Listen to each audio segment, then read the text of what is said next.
Morning, chums. We're in the very heart of the beautiful Covent Garden today. Hope you're keeping well, whatever you're doing, as ever. Nice to have your company. I'm here filming something, completely different, but I thought I'd just take a bit of time out to share some things that I found with you that I thought I didn't know that. Now behind me here is the former building that was loved by royalty and aristocrats and literally landed gentry. Anybody who had money knew this particular building. When it first started out in the 1800s, it was a bit of a revelation really because, well, as you can imagine, we all love, don't we, Downton Abbey and upstairs, downstairs and things like that. But of course, what you normally did way back then was actually find your help, your hired help, whatever you want to call it, literally from word of mouth. It wasn't very easy because maybe Lady so-and-so knew somebody and they knew somebody, and chances are you either took on family members or say a young daughter of the cook or whatever, and that's really how you built up your loyalty with servants. But this building behind me here literally changed all that because it is the former building of the, as I say, very esteemed society magazine for over 100 years, The Lady.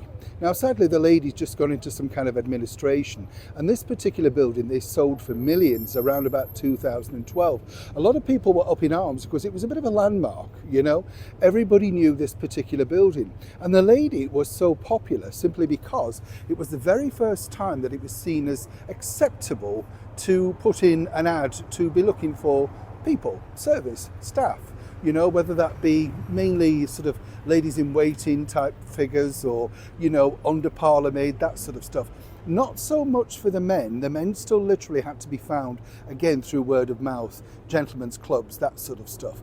But The Lady, as I say, literally changed all that. And it was popular, as I say, with the British monarchy because, well, they were just very nice about them, let's be blunt. And more importantly, the royals themselves did from time to time place ads in there looking for staff. Now, of course, it's all on the royal website, isn't it? And you know exactly how much it's going to be, and more importantly, whether it's living or not. Fascinating building, and it's such a shame when you see it in the state it's in now because it is an historical place, But just round the corner here in Bedford Street is something that may shock a lot of people. Well, it shocked me, so I thought I'd share it with you. Now, you know the phrase, don't you, spending a penny?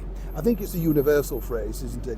And the problem that you have nowadays, I don't know if you find this, but when you're in any big city or whatever, there's such a lack of conveniences. And I'm not being vulgar when I say that, but it's a call of nature, isn't it? And the thing is, I obviously, having worked in many of the hotels, as many people know years ago, I kind of know where they all are, so you can go in and think, right, But actually, just a convenience now is incredibly difficult to find.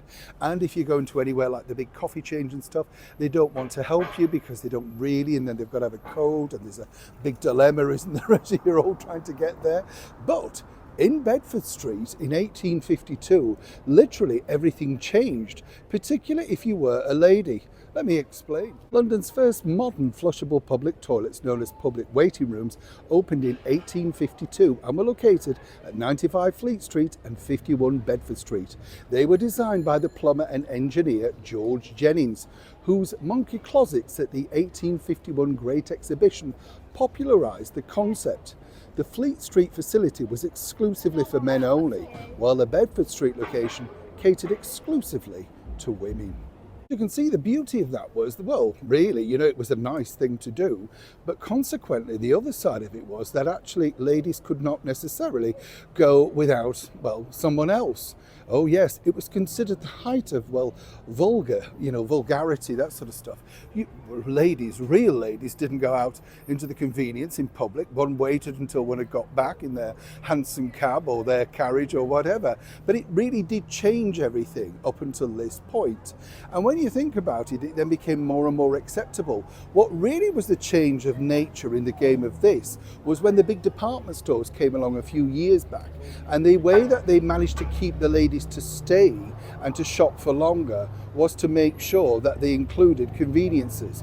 Not only just conveniences though, but luxury conveniences, so that you could reapply, say, makeup, perhaps have a lie down on a sort of chaise lounge, come round enough to spend a bit more money. It's interesting, isn't it, though, because Bedford Street really could not have happened without, once again, somebody associated with a lot of money. The Duke of Bedford only really allowed it because simply he was told this would bring more people into the vicinity, and more importantly, they would spend. You see, everything always comes back to money in the end, doesn't it? You know what I'm saying? As ever, thank you so much for taking the time out in joining me on a little bit of a canter down, a wonderful area here in London, and a little bit of history. As I say, it's a shame, isn't it, about the Lady Magazine building. Maybe it could get renovated and come back to life. Who knows? As ever, though, if you can like, comment respectfully and share, it would be much appreciated. Neil Shawn, Covent Garden, London.